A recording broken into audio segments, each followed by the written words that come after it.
starts now.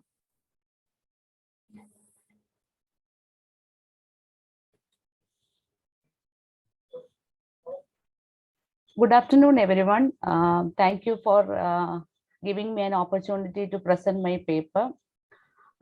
So my paper is some eigenvalue properties of uniform hyperstar using recurrence relation. So my contents are like this.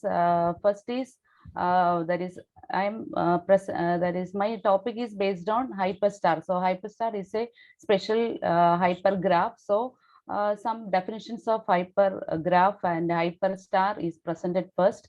Then the analysis of characteristic equation of special type of hyperstar, namely 3 uniform hyperstar, and its eigenvalue properties are presented.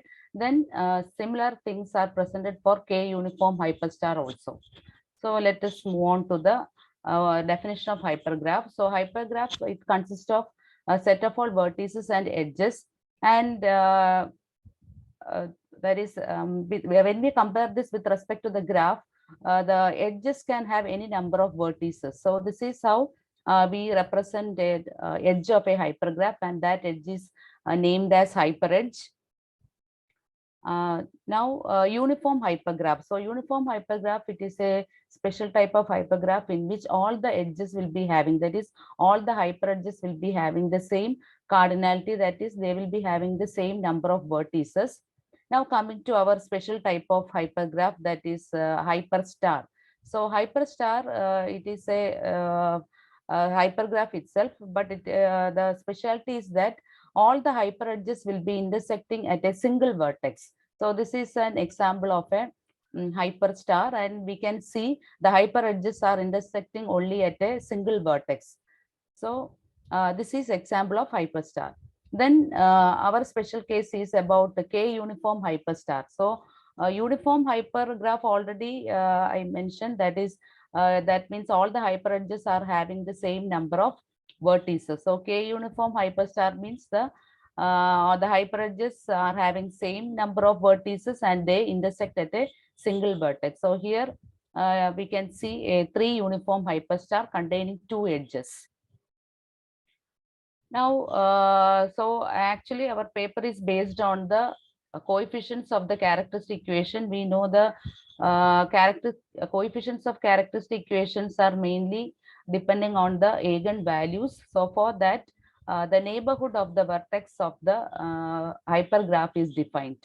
So a neighborhood of a vertex, it is defined as the collection of vertices in all the adjacent hyperedges of that particular vertex, say Vi. And the cardinality of the neighborhood of a vertex Vi is denoted by n of Vi. So based on that this graph, we define the neighborhood of V1, V2, V3, V4. That is, a neighborhood of V1 means it consists of all the vertices in the edges V1. So V1, V2, V3 will be there, and this V1 is contained in the edge E1. So V4 will be the neighborhood of V1, and this that this edge is incident with this edge E2. So V5 will also be contained in the neighborhood of V1. So similarly, we can define for the other vertices. So this is how we define the neighborhood of a vertex. Then the characteristic of a 3 uniform hyperstar, we are that is, we are not deriving the characteristic equation of 3 uniform hyperstar. We are going into some coefficient. We are going to generalize the coefficient of the characteristic equation of 3 uniform hyperstar. And for a 3 uniform hyperstar, minimum there should be 5 vertices, and there is a sequential order for the number of vertices of a 3 uniform hyperstar. So minimum 3 uniform hyperstar will take 5 vertices, and then follow 7, 9, 11, etc. like that. And the number of edges, that means for 2 hyperedges there will be 5 vertices like that. For 3 hyperedges there will be 7 vertices like that. So this is how the order. So the number of vertices can be generalized in this way, that is 2n plus 5, where n consists of 0, 1, 2, 3, etc. And for this 3 uniform hyperstar, this is the graph, and we have calculated the characteristic equation, and this is like this. And similarly for n equal to 7, so correspondingly E will be 3. And this is the characteristic equation. And for n equal to 9, corresponding E is 4. The characteristic equation is like this. And then for n equal to 11, corresponding E5. And for these four, we calculated the characteristic equation like this. And so when we represent the adjacency matrix of the 3 uniform hyperstar, we have some of the result, and that results are summarized here. The first result is the row sum is equal to n of vi minus 1. So already n of vi means neighborhood of the vertex vi minus 1. Then minus 1 is an eigen value, and the constant term of the characteristic equation, that is determinant, is equal to this result. And the coefficient of lambda is equal to this one, and the coefficient of lambda square, it is same as this, and coefficient of lambda cube, it is equal to this result. And similarly lambda raised to n minus 5, and lambda raised to n minus 3, lambda raised to n minus 2, and this is obvious. The lambda raised to n minus 1 is 0. And for lambda raised to n, this is also obvious. So these are the results we are obtaining for 3 uniform hyperstar. And in this we have seen Vs. So in the above result we have this Vs. Vs is the that is star of the K uniform hypergraph. Star means that is the vertex in which all the hyper edges are intersecting. And all these results are tabulated as follows, like this. For n, and for number of edges we have tabulated like this. And these coefficients are we are going to derive next. So this we know, this is general form of the characteristic equation. And the sum of the eigenvalue, that is trace, is 0. It is obvious from the adjacency matrix. And next it is the proposition. It is like this: the determinant of the 3 uniform hyperstar, it is given by C naught. So C naught is the representation of the constant term of the characteristic equation. So we know that 2n plus 5 is the general form of the number of vertices of a 3 for a hyperstar. So C naught of 2k plus 5 is same as minus 1 raised to k plus 1, 2 into k plus 2. So this represents the number of vertices of the 3 uniform hyperstar, and it is obtained through this reconciliation. So this can be obtained through the induction hypothesis, and this proposition is also proved through the induction hypothesis like this. And the next proposition is like this: the sum of the product of two eigenvalues, and it is also obtained through this relation, and we have used the recurrence relation like this. And this is also we can obtain through induction hypothesis, and it is like this.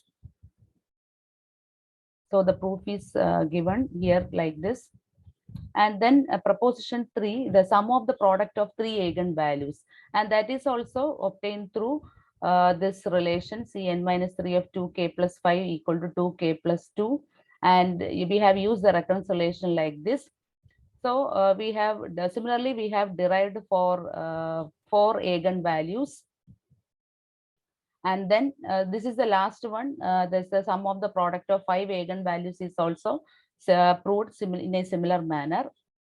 And then coming to the K uniform hyperstar. So in K uniform hyperstar, we know that each of the hyperedges consists of K number of vertices. And already we have seen that the minimum there should be 5 vertices. And depending on K, and we have that is the general formula to find the number of vertices is like this: n equal to m plus 1 into k minus m plus k minus 1. So for any k we can have this, this will be giving a sequential order for the number of vertices of a K uniform hyperstar. And the coefficient of lambda raised to n minus r in the characteristic equation, we are denoting it by p n minus r of n. And so these are the characteristic equation we have calculated for several K uniform hypergraphs. That is, for k equal to 3, we have obtained the characteristic equation like this. Now we are concentrating only 2 coefficients, that is p n minus 2. That is, these 2 coefficients only we are going to derive. So all these coefficients, that's why I have specified it separately. And for k equal to 4 also we have calculated that. For k equal to 5, and so now we are going to derive the formula for those two. So the sum of the product of two eigenvalues of a k uniform hyperstar is given by the relation like this: Pn minus 2 of m plus 1 into k minus m plus k minus 1 is equal to k by 2 into m plus 2 k minus m minus 2. And this is obtained through this reconciliation. Same is also proved through induction hypothesis. Yes. Ma'am, the time is up. Can you please conclude? Yeah, I am about to conclude. Okay, thank you. So for the next function, so for the next proportion product of three eigenvalue, this is the relation. So same, we have derived the same through reconciliation. So up to this, we have done the result. We'll be doing for the further coefficient of metrics, and this we can look forward to the coming papers. So that's all my presentation. These are the references which I have used. So thank you for the attention. Are there any queries from the audience side?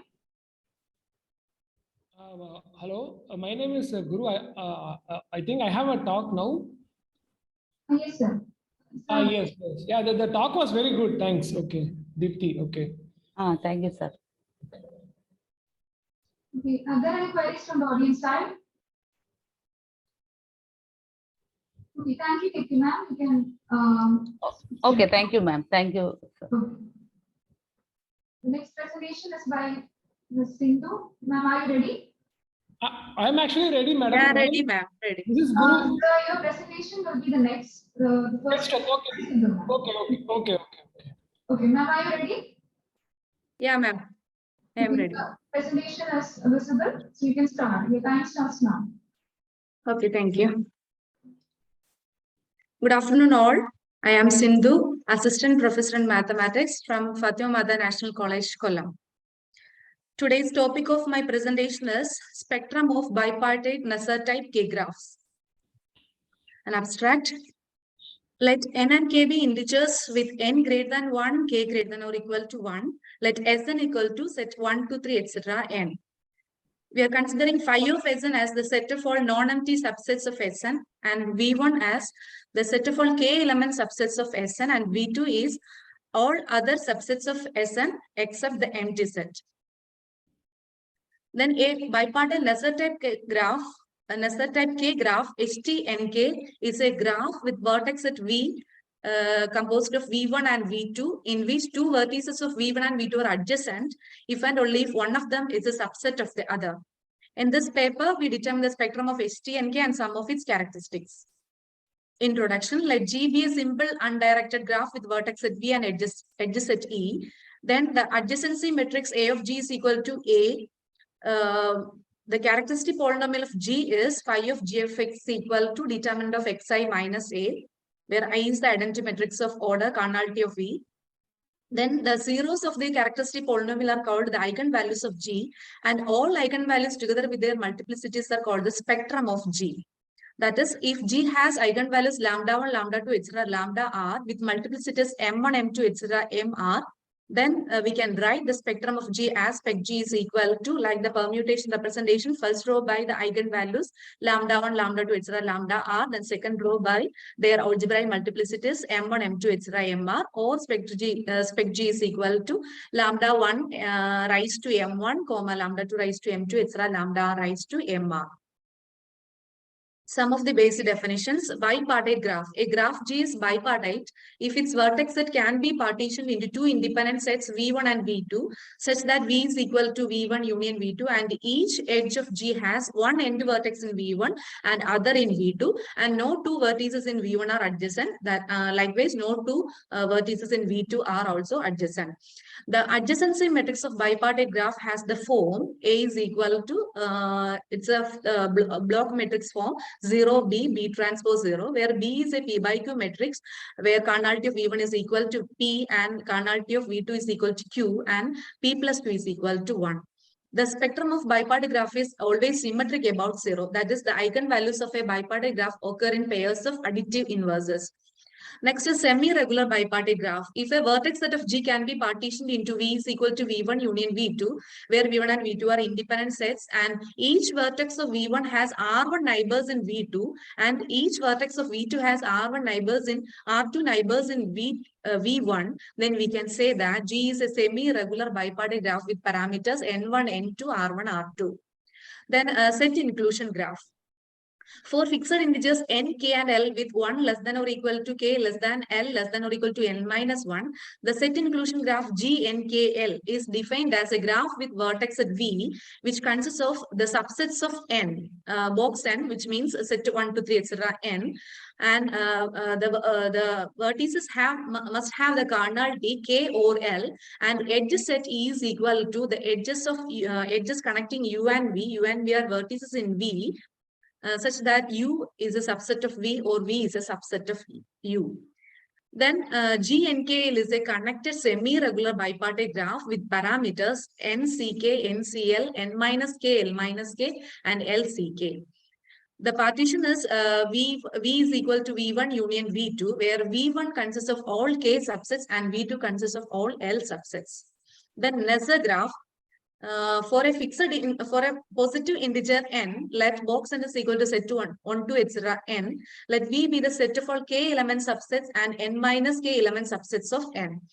The bipartite Nesser graph H and K has V as its vertex set, and two vertices A and B are adjacent if and only if A is subset of B or B subset of A. Clearly, H and K has two NCK vertices, and the degree of each vertices is n minus k ck or is equal to n minus k c n minus 2k. Thus, H and K is a regular graph. Also, H and K is the set inclusion graph G n k n minus k. Next is bipartite Nesser type K graph. As we see in the abstract, it is a bipartite graph with V1 consists of all K element subsets of N, and V2 consists of phi of Sn minus V1, and two vertices are here adjacent if one of them is contained in the other. A bipartite Nesser type graph has 2 raised to each set has 2 raised to n minus 1 and 2 raised to n minus 1 minus nck subsets. Distance. The distance between the vertices Vi and Vj in J is denoted by d of Vi Vj, and thus the length of the shortest path between Vi and Vj. Also, the distance matrix of G is an n by n matrix, and whose ijth entry is d of Vi Vj. Next is a JNKI graph. A graph is a graph whose vertices consist of all k subsets of n, where two vertices are adjacent if their intersections has size I. We can identify that JNK is equal to JNKK minus 1. That is also called Johnson graph, and JNK0 is equal to the Nesser graph KNK. Then the Johnson scheme or symmetry association scheme of matrices set of all AI is defined as AK must be equal to I, sigma AI is equal to J. J means the set of all one matrix, and AI matrix of matrix containing all one entries, and AI transpose is equal to AI, and AI AJ is equal to AJ AI, which is equal to this representation. Then lemma by Knuth. Let n, k, and I be integers with 0 less than or equal to I less than or equal to k less than or equal to n by 2. Then the spectrum of J, n, k, I is of the form alpha is raised to ns minus 1. Here alpha is sigma r equal to 0 to s minus 1 raised to s minus r, scr, k minus r, c, I minus r, n minus k minus s plus r, c, k minus I minus s plus r. Using this lemma, we can have the spectrum of GNKL. The spectrum of GNKL is given by plus or minus root beta s with algebraic multiplicities ns minus 1, and also 0 is there with the algebraic multiplicity NCL minus NCK. GNKL is a semi-regular bipartite graph with parameters NCK, NCL, N minus K, CL minus K, and LCK. The largest eigenvalues must be root of N minus K, CL minus K, and LCK. That's equal to B naught. There is another definition of unimonads. If A is an element in phi of Sn and A can be represented as a union of AIs, where AIs are one element subsets of Sn with AI intersection Aj is equal to phi, then each AI is called a unimonad of A. With the help of unimonads, we can define HTN1 as follows. Let Mn be the set of all unimonads and V is equal to phi of Sn be the vertex set, and two elements U and V element of capital V. They are adjacent if two vertices U and V, U is a unimonad of V and or V is a unimonad of U. The bipartite lesser type 1 graph has 2 raised to n minus 1 vertices and n into 2 raised to n minus 1 edges for each n greater than or equal to 2.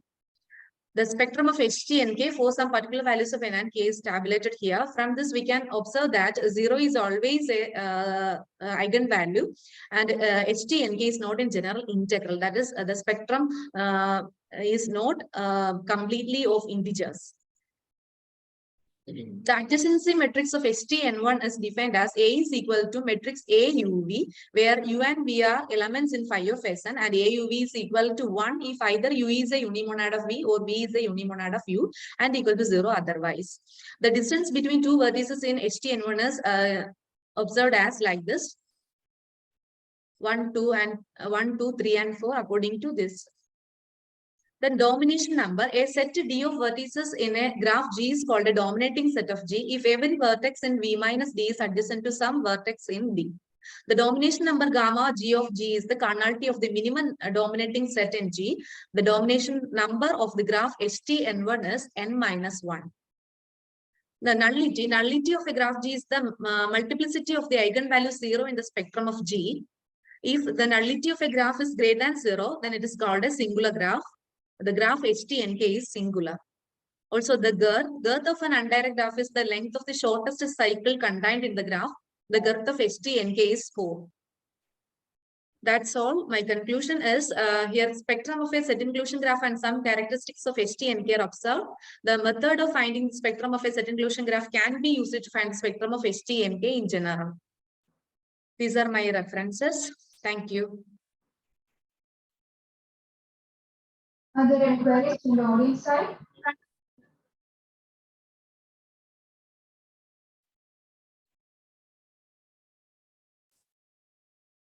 If there are no queries, thank you, Sindhu ma'am.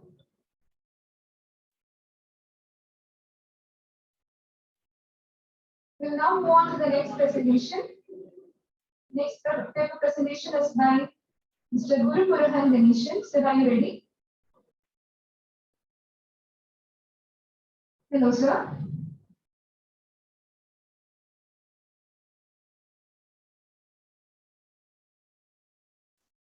So kindly check your audio. Yes. Can you hear me now? Yes, sir. You're audible. Yes. Okay. Thank you. Thank you all. This is the topic of my talk for today. Edge-weight based coloring and matching in random graphs. The outline of the talk is as follows. We just briefly discuss the preliminary, state our main result, and then discuss our application of our result. So the main contribution in our paper is we have two parts. Here we discuss the second part regarding edge-weight based matching. We use probabilistic methods and recursive techniques to find upper and lower bounds for the number of a homogeneous polynomial, and as an illustration, we use this to estimate the error probability in the randomized edge-weight algorithm that determines the presence of a perfect matching in a bipartite graph. So the background is as follows. The Schwarzepal bound and combinatorial null Scalar frauds are important tools from theoretical and application perspective, and both of them are related to the number of zeros of a finite field polynomial. And this has applications in polynomial comparison, primality testing, and many other applications. The description is as follows. So we let FQ be the finite field consisting of Q elements. And a homogeneous polynomial is of the form expression given in 1 in the variables x1 to xm. And delta I are coefficients, not all 0. And the summation is over all sets of cardinality k. So this is a homogeneous polynomial of degree k.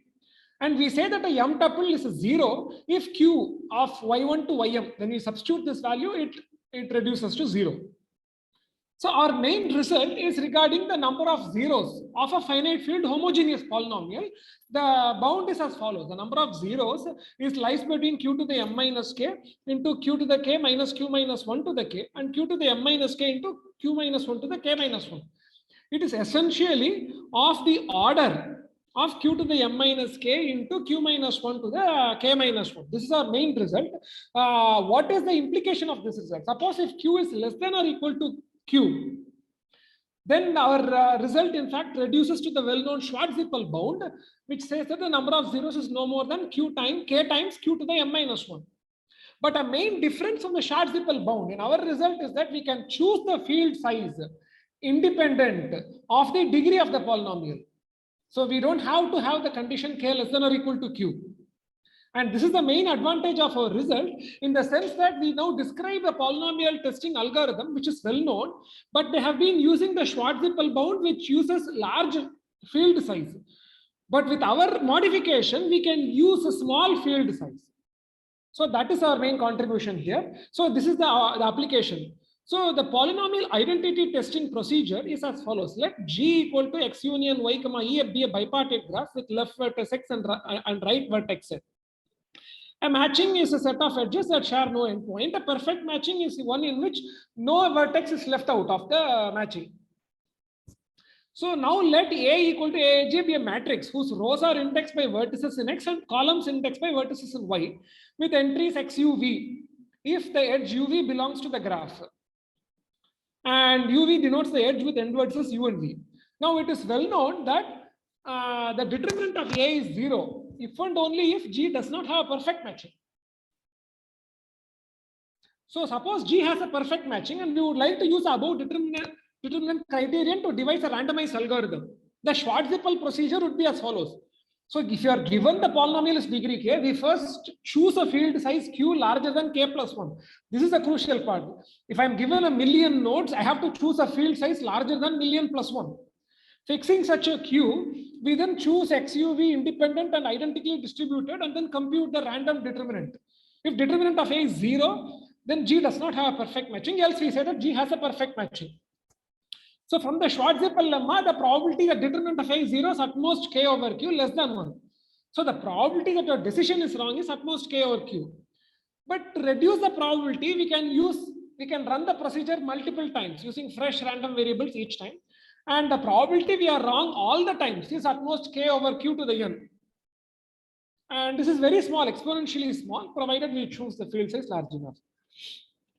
Now, using our theorem, we can actually perform the above procedure simply using binary random variables.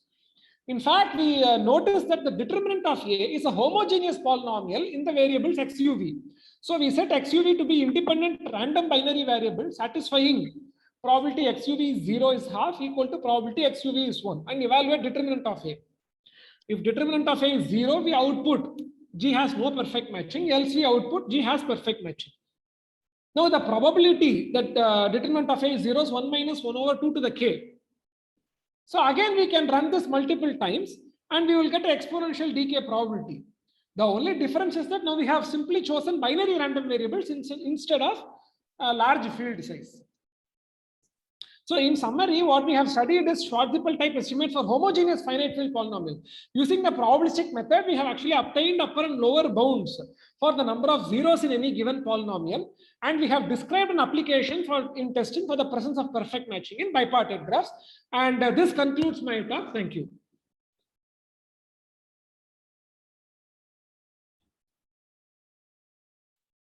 Hello?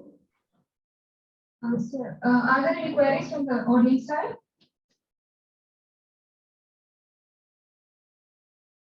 The paper is also on archive. We can check that.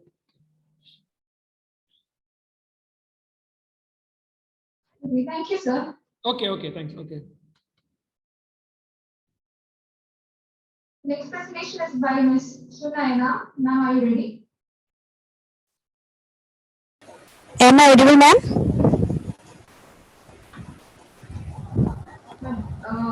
I think there are a bit of external noises. Am I audible, ma'am? Can you please share your screen? Okay, let me share my screen.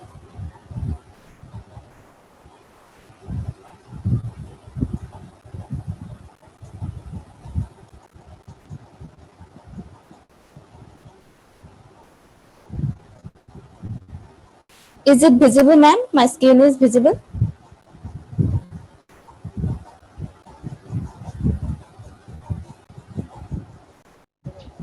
Is my screen is visible, ma'am? Yes, ma'am.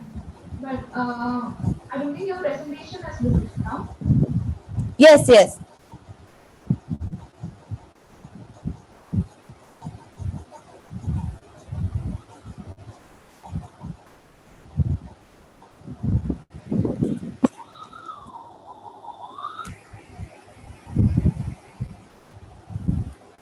Is my screen is visible, ma'am?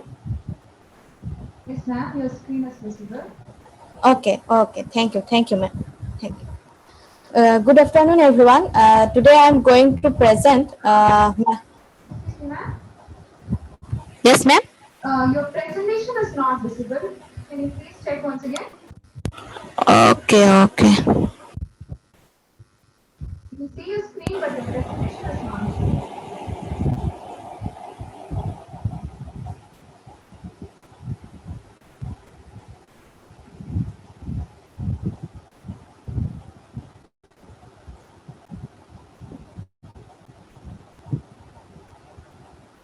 Now it is visible, ma'am. No, ma'am, not yet. Now. Yes, ma'am. Now the presentation is visible. So you can start presenting. Okay. Thank you, ma'am. Thank you. Good afternoon, everyone.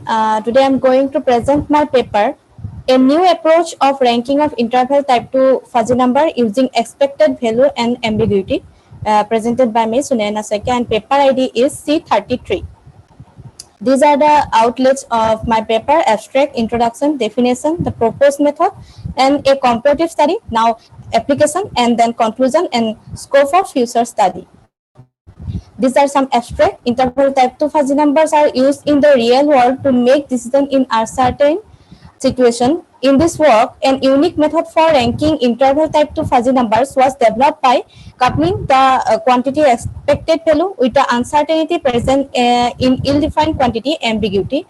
The superior discriminating skill of the proposed approach over numerous well-known techniques are further illustrated through the analysis of a range of numerical examples, and the given ranking interval type 2 fuzzy numbers technique is then used to resolve a project selection challenge for a car manufacturing facility. These are some introduction. In 1976, Dane first unconventional approach to the condition of ranking fuzzy numbers.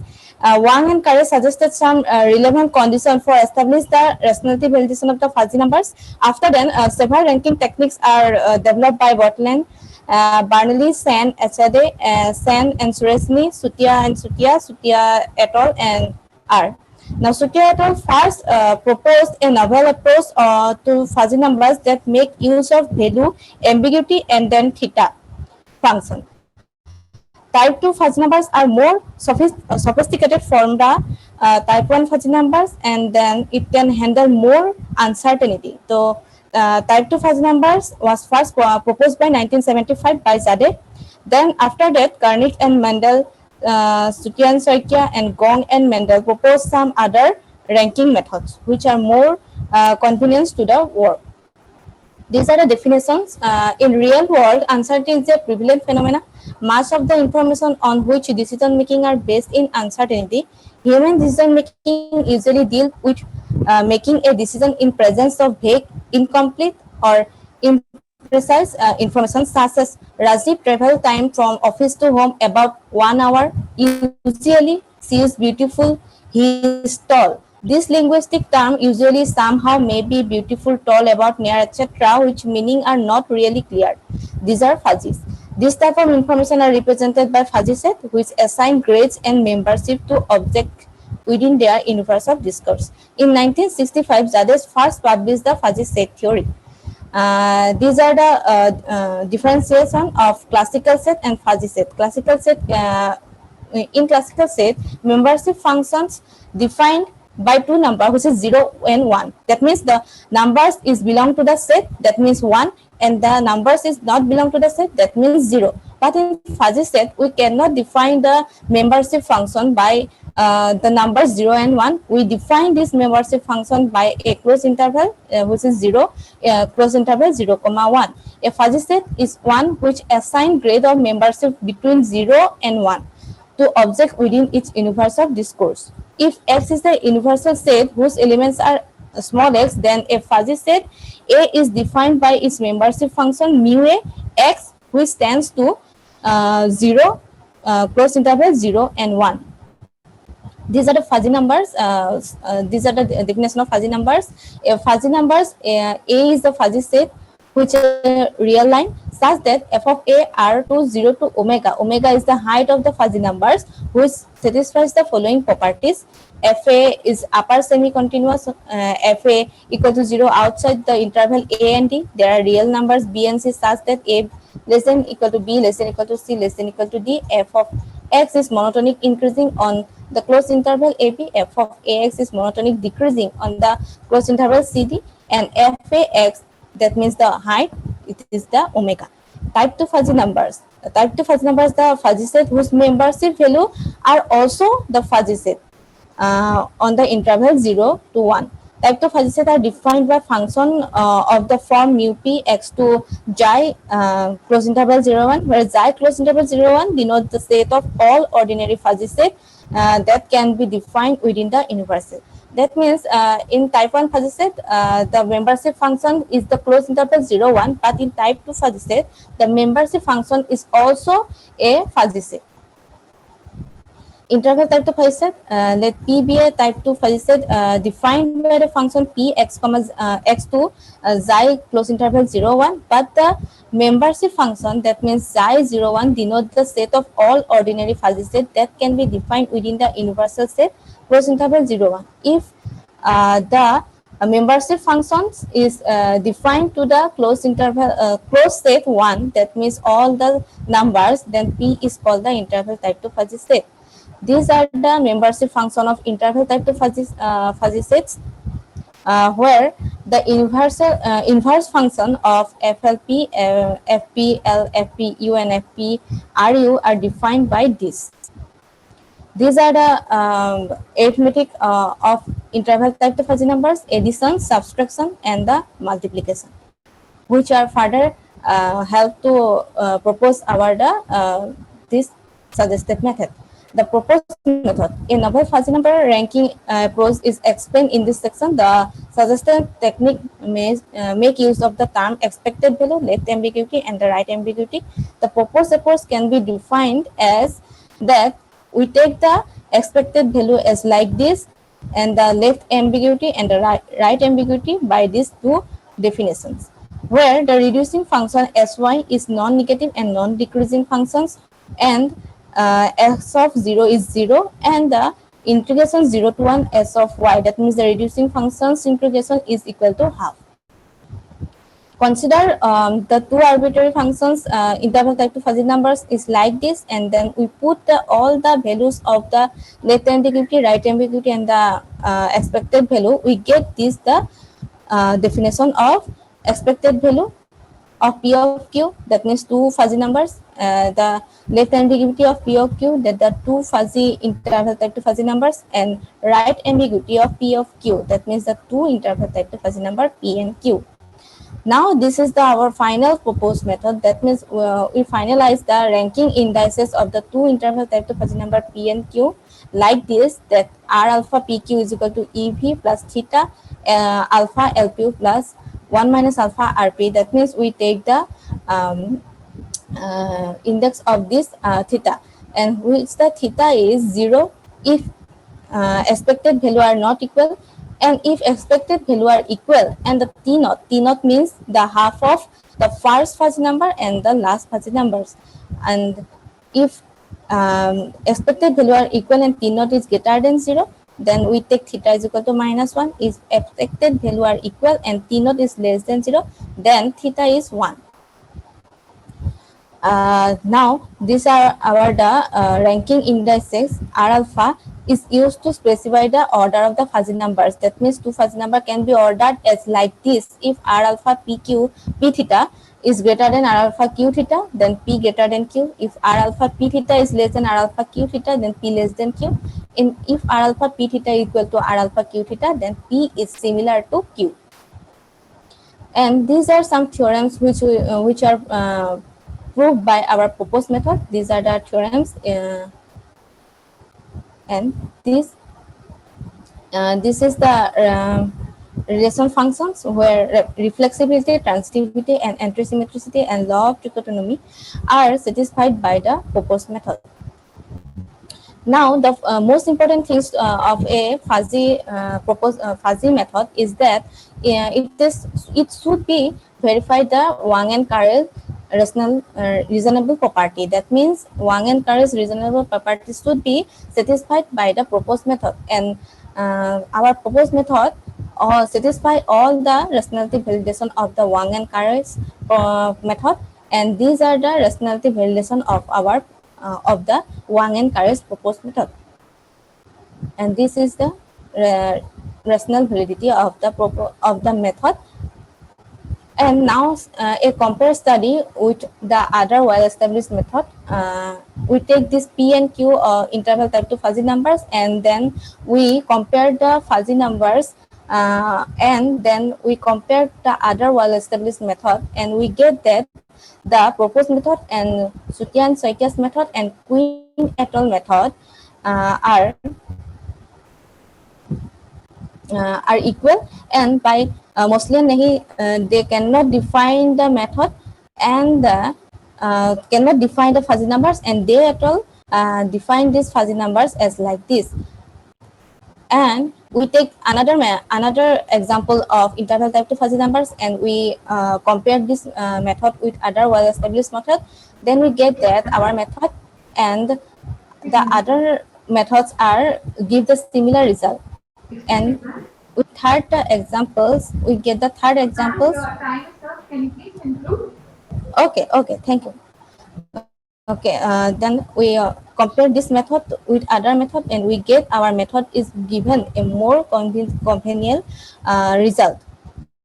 Now now we applied our proposed method to a real life applications, and this is the methodology of our applications. And we take the applications of real life to assume the 5 projects to consider, and we get that the S4 project is more convenient than the other project. We applied our proposed method and then get the S4 is the most convenient project. And this is the conclusion. This work proposed a novel approach of interval type 2 fuzzy numbers, and our approach high discriminating power to can be effectively rank interval type 2 fuzzy numbers. And a project selection dilemma for a vehicle manufacturer is also explored, and proposed approach is used to rate the projects obtained the project S4 depicted the fact that it most popular to the project. Furthermore, this paper can be extended to the study of ranking of inclusionistic fuzzy number, type 2 fuzzy number, and single valued fuzzy numbers, and other form of fuzzy numbers. These are some references. Thank you. Is there any question from the audience part?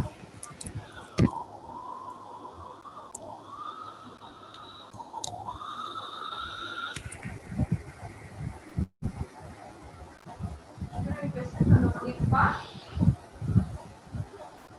Thank you, ma'am. Thank you so much.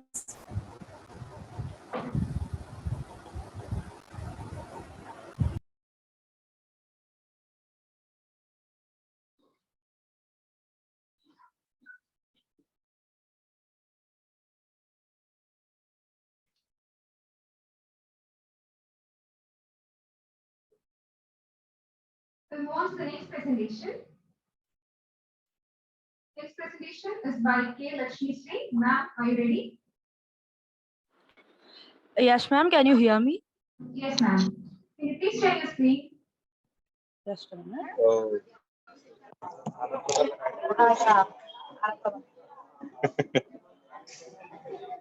Can you see my screen, ma'am?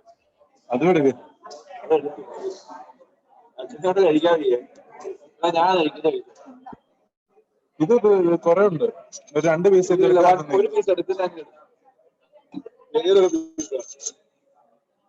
Ma'am?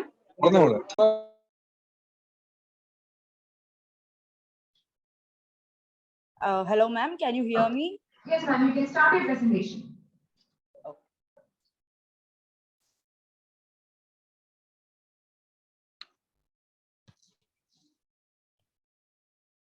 So good afternoon. I'm Lakshmi Sri K, and my co-author is Dr. Soumya K. Our topic for today is fraud detection in Bitcoin transactions using graph-based anomaly techniques. Anti-money laundering has been an issue in our society since ages. It refers to this law set by the government to uncover illegal money, which is passed as legal income. Now, with the emergence of cryptocurrency, it provides pseudonymity to its users. Hence, this has become a new platform for scams. Here we have selected a data set in which we have applied a graph convolution network, random forest classifier, that is mini machine learning, and deep learning algorithm. And we found out which model is better for our particular data set. Graph-based anomaly detection. Nowadays, graphs has been used extensively because of their flexibility. That is, they have been used in many real-life applications, including social analysis, fraud detection, traffic prediction, computer vision, and many more. Graph-based anomaly technique is a branch of data mining and machine learning that focuses on interdependencies between different data objects and have been increasingly used to analyze relations and connectivity patterns, which identifies unusual patterns. Fraud in cryptocurrency transaction. We know that cryptocurrency is a type of currency that only exists digitally. They are decentralized, that is, they are not issued by the government. They are mined through several algorithms, and they are stored in a structure called blockchain. Bitcoin is one of the first cryptocurrencies, and today usage of Bitcoin, or rather cryptocurrency, has went up so high. This mad rush into cryptocurrency over the past several years has caught the attention of all kinds of investors, but also it got the attention of scammers. Cryptocurrency fraud and scams come in many forms, like financial crimes, Ponzi schemes, ransomware attack, or to gain private information of the user. The data set that we have selected is elliptic Bitcoin data set, which maps Bitcoin transactions to real entities belonging to illicit categories like exchanges, wallet providers, miners, etc., versus illicit one, that is scams, malware, etc. A node represents a transaction, and an edge is the flow of Bitcoin from one transaction to another. Each node has 166 features and has been labeled illicit, or unknown. There are 166 features associated with each node, in which there are 2,03,769 nodes and 2,34,355 edges, and out of 166 features, 94 represents the logged information and 72 the aggregated features. Now, regarding the temporal information, there are 49 different time steps in the interval of 2 weeks, which are placed evenly. In every time step, there is a single connected component of transaction that was on the blockchain within less than 3 hours between each other. There are no edges connecting each of the time steps. Now, graph convolution networks. We have used graph convolution networks, which works on graphs directly. Convolution networks have been proven incredibly efficient at extracting complex features. Considering G is equal to n comma e, where G is the graph, n is the set of node transactions, E is the set of edges representing the Bitcoin flow. We have the final equation for GCM, that is HL plus 1 is equal to sigma of A dash HLWL, where A represents the adjacency matrix, HL represents the node embedding matrix, and W is the weight matrix. Sigma here is the activation function. Initially, embedding matrix comes from node features. There are L layers of graph convolution, and HL is the output layer. We have modeled our data. We have split our data into 70-30 training and testing, and we have modeled the data, and we have fit our data into this particular graph convolution model, and the accuracy that we got was 0.97, and the AUC, that is area under the curve, is 0.92. Next is logistic regression. It is one of the most popular machine learning algorithm, which comes under supervised learning technique. It predicts the output of categorical dependent variable. It gives the probabilistic value between 0 and 1 and is used for solving classification problems. Logistic function is a mathematical function used to map predicted values to probabilities. Thus, the value is always between 0 and 1, hence forming the S-shaped sigmoid curve. We have the equation of straight line, from which the final equation for the logistic regression can be arrived as follows. We have split our data into 70-30 training and testing. We have called the logistic regression function, and we have fit our data into it. We have the accuracy as 0.92, area under the curve as 0.79, and root mean square error as 0.26. Next is random forest. Random forest is a popular machine learning algorithm which belongs to supervised machine learning technique too. It can be used for both classification and regression problems. It is based on ensemble learning, which is a process of combining multiple classifiers to solve a complex problem and to improve the performance of the model. Instead of relying on one decision tree, the algorithm takes predictions from each tree, and based on the majority votes of prediction, it predicts the final output. Higher the number of decision trees, higher the accuracy. We have taken k data points from the training set, that is a step for the random forest. K data points, and we have built trees associated to each of the data points. We have split our data again into 70-30 training and testing. We have called the random forest classifier, and the accuracy that we got was 0.98. Area under the curve is 0.94, and root mean square error is 0.10. Next is support vector machines. This is also one of the popular machine learning algorithms, which is a supervised learning. It is used for both classification and regression problems. The goal of SVM is to create a best line or decision boundary that can segregate n-dimensional spaces into classes so that we can easily put the new data point into the correct category.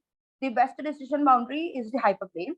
SVM chooses the extreme points that helped in creating the hyperplane. These extreme points are called support vectors. They influence the position and orientation of the hyperplane. And there are two types of SVM, linear and nonlinear SVM. Again, in modeling, we have split the data into 70-30, and after fitting our data into the model, we got the accuracy as 0.96 and AUC as 0.79. Finally, long short-term memory. That is, recurrent neural networks suffer from short-term memory.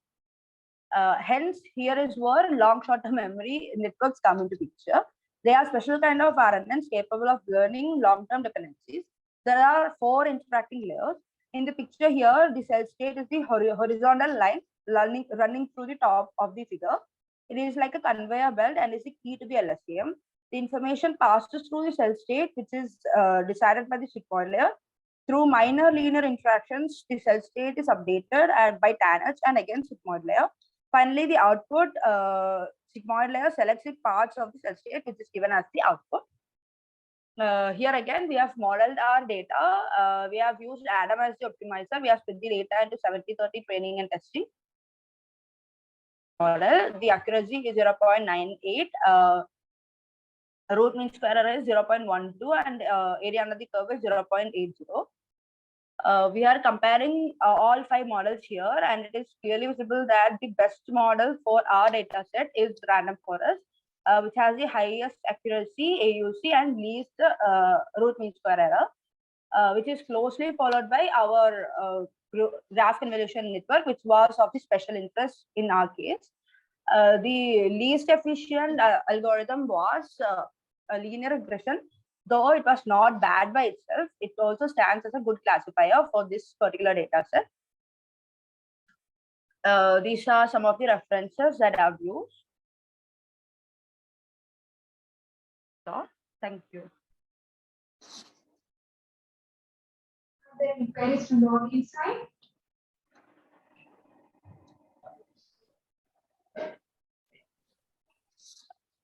Thank you, ma'am. Thank you, ma'am. The next presentation is by Ms. Jessica. Ma'am, are you ready? Yes, ma'am, I am ready. Ma'am, can you please share your screen?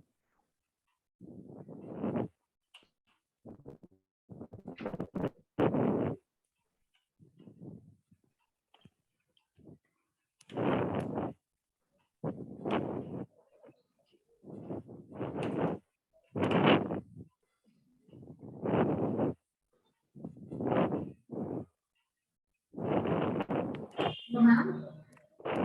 Yes, ma'am. Shall I share my screen, ma'am? Yes, please share your screen.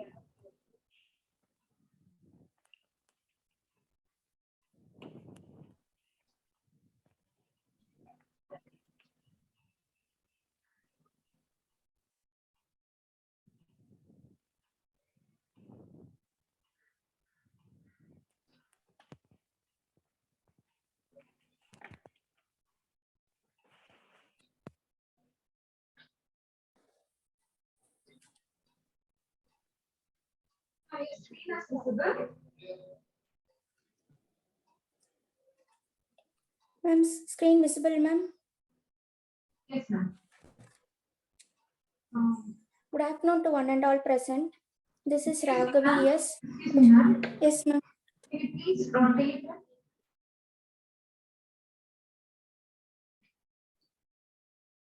Okay, now it's fine. We can start the presentation.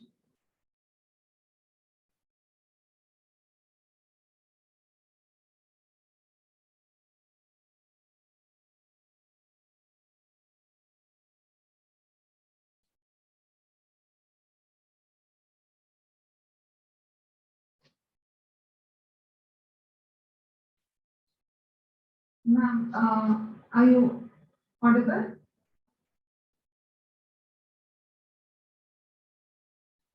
Hello, ma'am.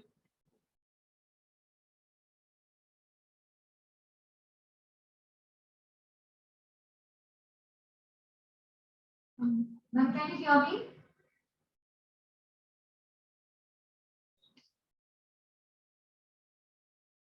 Please check your audio. Hello, ma'am.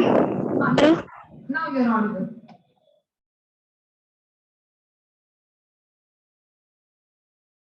Ma'am, can you please share your screen once again?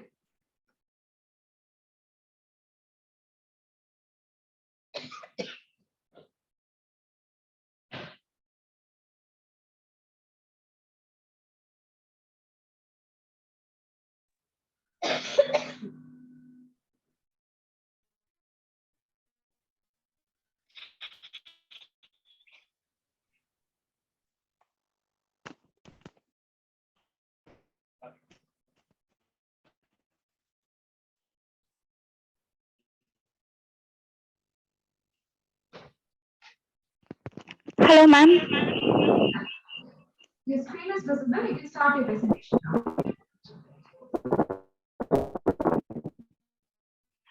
Okay, ma'am. Thank you, ma'am. Abstract. In the space of, we generalize the idea of intervalue neutroscopy hypersoft set by defining intervalue neutroscopy hypersoft set, which is a blend of intervalue neutroscopic set and hypersoft expert set. Further, some notions and operations based on intervalue neutroscopy hypersoft expert set have been introduced along with their properties and examples. Next, section 1, Introduction and Preliminaries. Introduction. The study of hypersoft set and hypersoft expert set in neutroscopic sense is emerging in recent days. In 2021, Mohammad Ishan et al. Introduced the concept of single value neutroscopy hypersoft expert set and gave an application of it in decision making problem. Similarly, in this study, we introduced the concept of intervalue neutroscopy hypersoft expert set, which aids to deal with more than one expert opinion in a single model. Further, some notions and operations based on it have been examined together with their properties and examples. These are my preliminaries which I have been used in this study.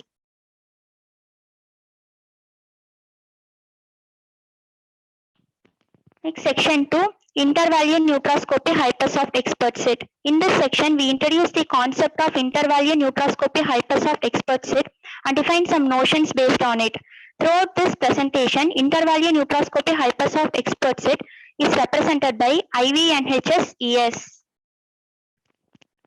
Next, definition 2.1. An intervalue neutroscopy hypersoft expert set over the universe U is the pair D, S given by the mapping D from S tends to intervalue neutroscopic subset of U, where S is contained in H cross O cross C, where H is a set of all attribute values of corresponding Z well-defined attributes, whereas the intersection of two attribute values is equal to empty, and O denotes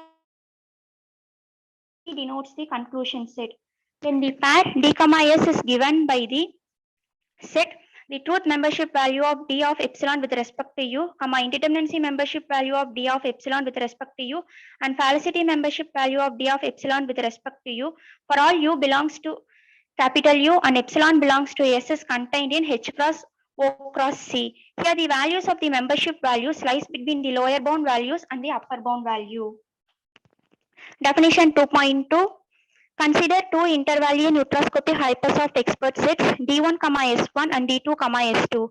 Here D1, S1 is said to be an intervalue neutroscopy hypersoft expert subset of D2, S2 if and only if the set S1 is contained in S2, and for all epsilon belongs to S1 and epsilon belongs to S2, we have D1 of epsilon is contained in D2 of epsilon, for which the truth membership values of D1 of epsilon is less than or equal to D2 of epsilon, and indeterminacy and falsity membership values of D1 of epsilon is greater than or equal to D2 of epsilon for all lower and upper bound values.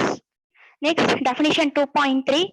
The two intervalue neutroscopy hypersoft expert sets D1, S1 and D2, S2 are said to be equal if and only if the set S1 is equal to S2, and for all epsilon belongs to S1 and epsilon belongs to S2, D1 of epsilon is equal to D2 of epsilon, and their membership values of D1 of epsilon and D2 of epsilon are equal.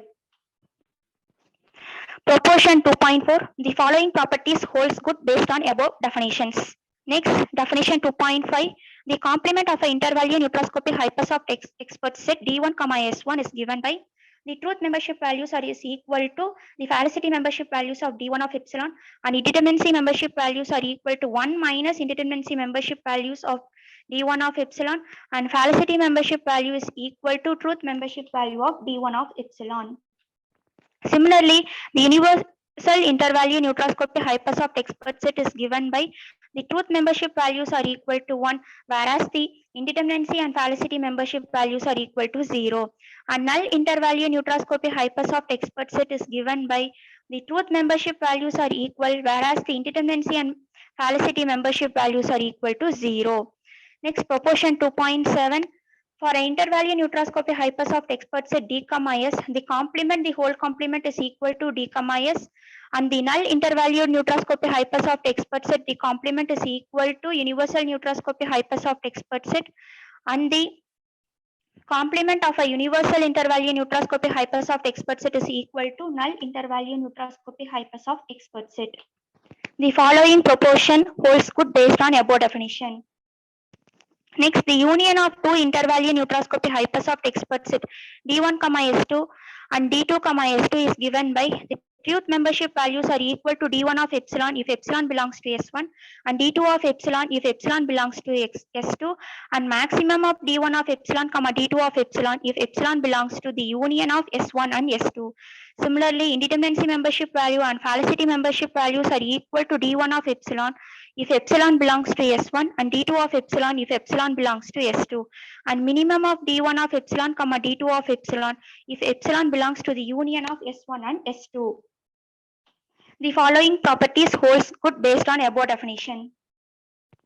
Next, the intersection of two intervalue neutroscopy hypersoft expert sets D1, S1 and D2, S1 is given by the truth membership values are equal to D1 of epsilon if epsilon belongs to S1, and D2 of epsilon if epsilon belongs to S2, and minimum of D1 of epsilon, D2 of epsilon if epsilon belongs to S1 intersection S2. Similarly, the indeterminacy and falsity membership values are equal to D1 of epsilon if epsilon belongs to S1, and D2 of epsilon if epsilon belongs to S2, and maximum of D1 of epsilon, D2 of epsilon if epsilon belongs to S1 intersection S2. The following properties holds good based on above two definitions. Next remark, if D, S belongs to intervalue neutroscopic hypersoft expert set, and if it is not equal to null or universal intervalue neutroscopic hypersoft expert set, then union of D, S and the complement of D, S does not belongs to the universal neutroscopic hypersoft expert set, and the intersection of D, S and the complement of D, S does not belongs to null intervalue neutroscopic hypersoft expert set. The following proportions hold good based on above definitions. Next, section 3, operations on intervalue neutroscopic hypersoft expert set. The difference between two intervalue neutroscopic hypersoft expert sets D1, S1 and D2, S1 is given by the truth membership values are equal to minimum of D1 of epsilon, D2 of epsilon, and indeterminacy membership value and fallacy membership values are equal to maximum of indeterminacy membership value of D1 of epsilon, 1 minus indeterminacy membership value of D2 of epsilon, and maximum of fallacy membership value of D1 of epsilon, D2 of epsilon. Similarly, the addition of two intervalue neutroscopic hypersoft expert sets are given by the minimum of the membership values of D1 of epsilon plus D2 of epsilon, 1. The following proportion, the commutative and associative law holds good based on addition operation but does not holds for the difference operation. Next, definition 3.4. The scalar multiplication of an intervalue neutroscopic hypersoft expert set is given by multiplying the particular scalar value with the membership values, where the scalar value lies between the closed interval 0, 1. Proportion 3.5 holds good based on the above definition. Definition 3.6. The scalar division of an intervalue neutroscopic hypersoft expert set D, S is given by dividing the particular scalar value with the membership value, where the scalar value lies between the closed interval 0, 1. Next, an agree intervalue neutroscopic hypersoft expert set D, S of 1 is given by the set D of epsilon, where epsilon belongs to H cross 0 cross 1. And the disagree intervalue neutroscopic hypersoft expert set is given by the set D of epsilon, where epsilon belongs to H cross O cross 0. Definition 3.9. The truth favorite operator of an intervalue neutroscopic hypersoft expert set is given by the truth membership values are equal to the minimum of sum of truth membership value of D of epsilon plus indeterminacy membership value of D of epsilon, 1. And the indeterminacy membership values are equal to 0 and fallacy membership values are equal to the fallacy membership values of D of epsilon. The following proportion holds good based on truth favorite operator. Definition 3.11. The false favorite operator of an intervalue neutroscopic hypersoft expert set D, S is given by the truth membership values are equal to the truth membership value of D of epsilon, and fallacy membership values are equal to minimum of fallacy membership value of D of epsilon plus indeterminacy membership value of D of epsilon with respect to U, 1, and indeterminacy membership values are equal to 0. The following proportion holds good based on false favorite operator. Definition 3.13. The OR operation of an two intervalue neutroscopic hypersoft expert set is given by the truth membership values are equal to maximum of truth membership value of D1 of epsilon, D2 of epsilon, and indeterminacy membership values are equal to minimum of D1 of epsilon, D2 of epsilon, and fallacy membership values are equal to minimum of D1 of epsilon, D2 of epsilon.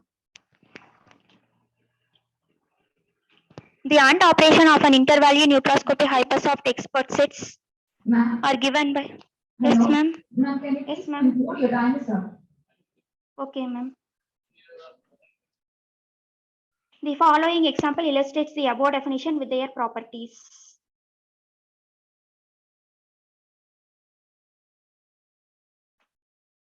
Conclusion. In this paper, we introduced the idea of intervalue neutroscopic hypersoft expert set and studied some fundamental notions on it. Additionally, few operations based on intervalue neutroscopic hypersoft expert set have been examined with their properties and examples. Further, distance and similarity measures of intervalue neutroscopic hypersoft expert set can be studied, and also application of it in decision making problem can be progressed. These are my some references. Thank you. Is there any question from the audience side? There are no questions from your side. Thank you, ma'am. We will stop sharing.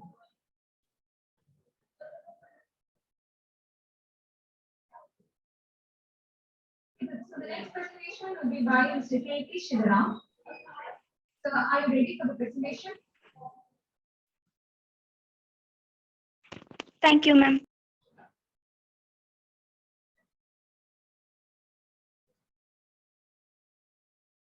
Mr. K.P. Shivaram, sir, are you present?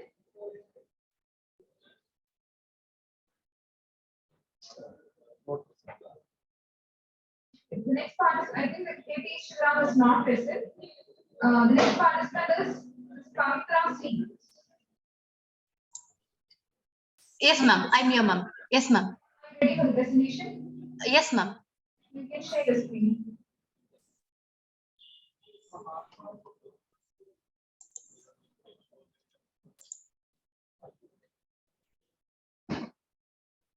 Ma'am, is the screen visible? Yes, it is getting ready, ma'am. I think it will take a while.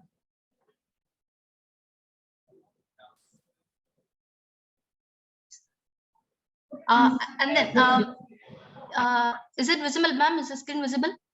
Can I start? Half of the screen is visible. Can you please check if there is any error?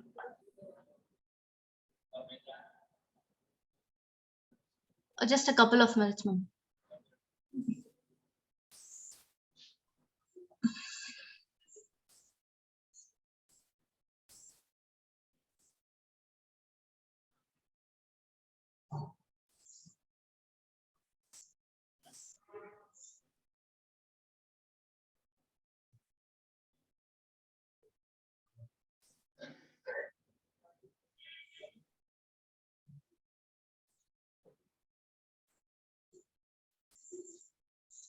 Is it visible now, ma'am?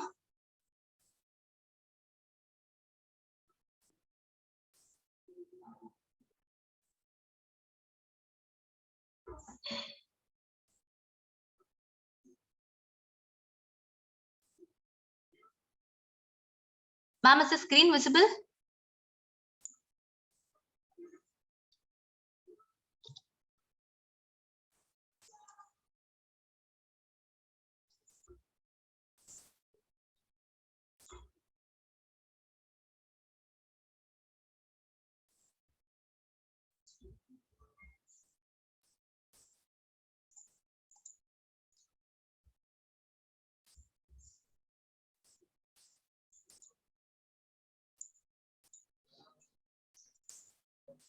Can you please take the full screen?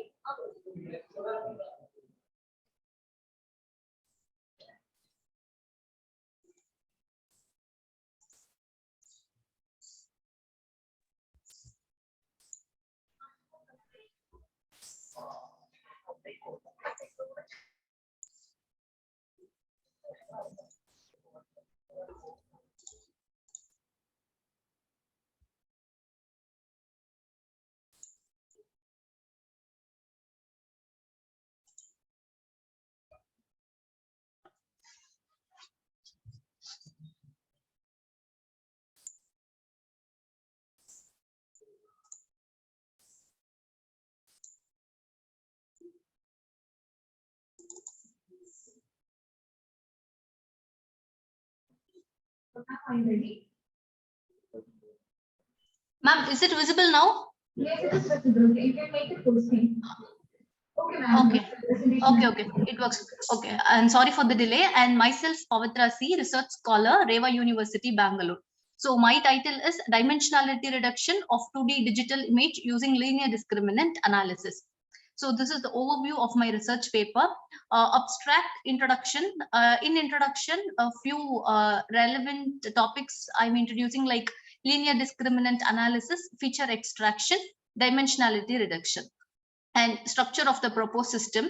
Next, I've conducted an experiment. So the experiment and analysis, discussion of the result, conclusion, and reference. So the abstract, the dimensionality reduction of the data helps to build the model with less machine effort, and also increases the speed of learning and generalization of steps in machine learning process. Basically, LDA, that is linear discriminant analysis, aims to maximize the distance between the mean and each class and minimize the spreading within the class itself. So here the objective of my research paper is to implement the dimensionality reduction technique to digital image processing by performing feature extraction in 2D. So I'm using linear discriminant analysis here. So initially I will extract the features and execute to contribute a large amount of data. Then the obtained data values will be stored in a database, and the dimensions of the same can be reduced using linear discriminant analysis. So this is the abstract of my paper. And introduction, a small introduction about linear discriminant analysis. Linear discriminant analysis is a dimensionality reduction technique. Here it is used as a pre-processing step in machine learning and applications of pattern classification. So the data sets from the dimensional space D is projected using LDA onto D dash, which means that D is greater than D dash, and the dimensional space in order to increase variability across the classes while minimizing variability within the class. And next we have feature extraction. Feature extraction is a technique of extracting features. Is useful when we have large set of data and need to reduce the number of resources without losing any important or relevant information. So feature extraction helps to reduce large amount of redundant data from the data set. We have two different types of feature extraction method, that is manual feature extraction. In manual feature extraction, like identification and describing features that are relevant for a given problem, and we are going to implement a way to extract those features. Automated feature extraction uses algorithms to extract features automatically, like from images without the need of human interventions. The source can work automatically. So this technique will be very useful when we want to move quickly from raw data to develop a machine learning algorithm. Next, we have dimensionality reduction.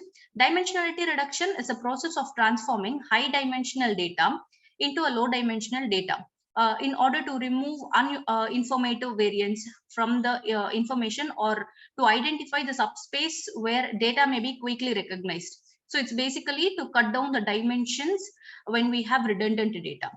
And this is the structure of my proposed system.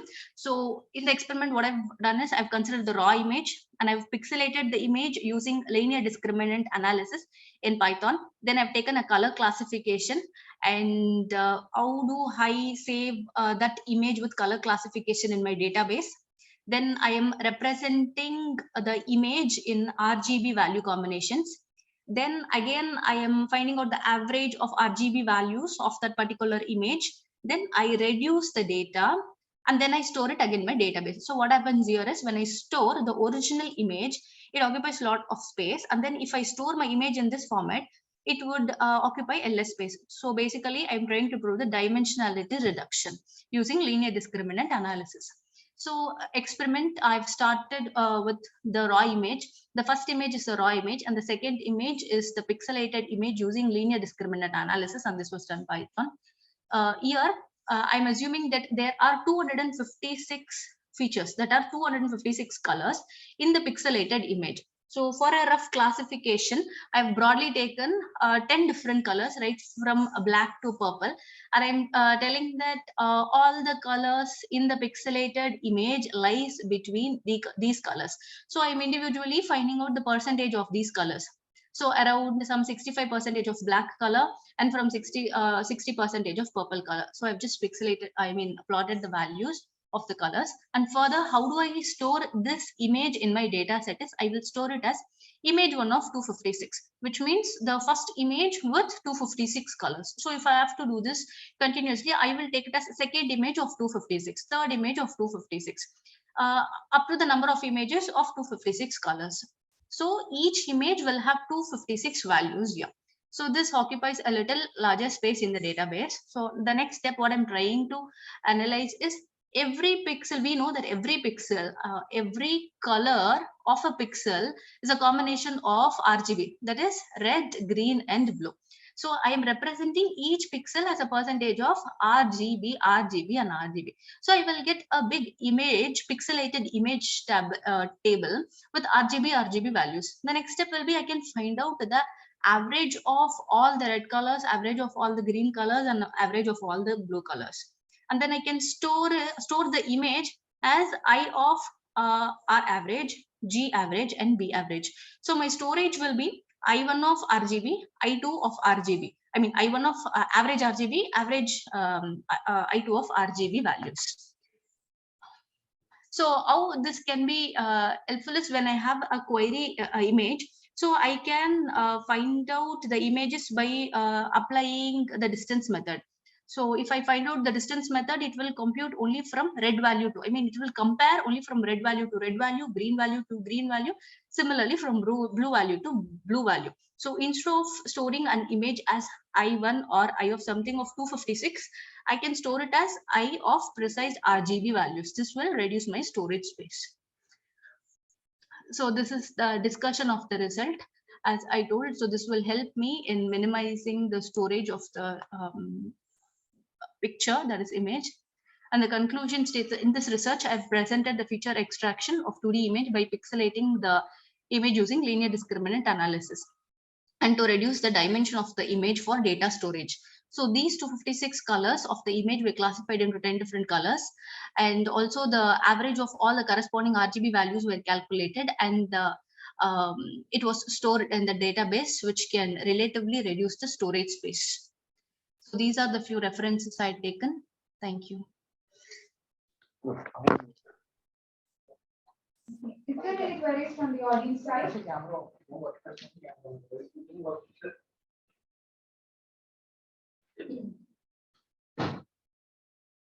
you, ma'am, for your presentation. Thank you. There is one more participant, Mr. K.T. Shriram. Sir, are you present?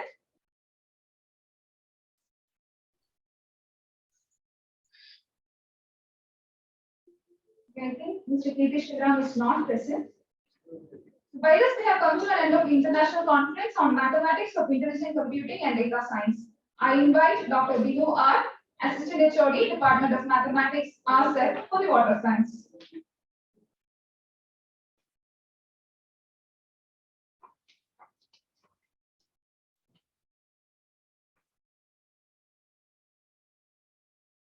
Good afternoon. It's my privilege to propose vote of thanks to each and everyone who make the conference grand success, especially management and principal, Rajagiri School of Engineering and Technology, Dr. Vinod Kumar sir, and head of the department, Mathematics, and all the faculty members of Mathematics department, and the great technical support team of RSET, and all our participants, delegates, and resource persons. Thank you.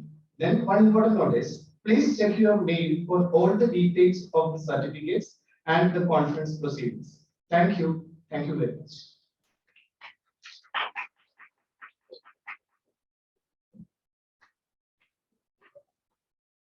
Thank you, sir. On behalf of the Department of Mathematics and Center for Topology and Applications, Rajagiri School of Engineering and Technology, I once again thank all the participants for their cooperation. Thank you.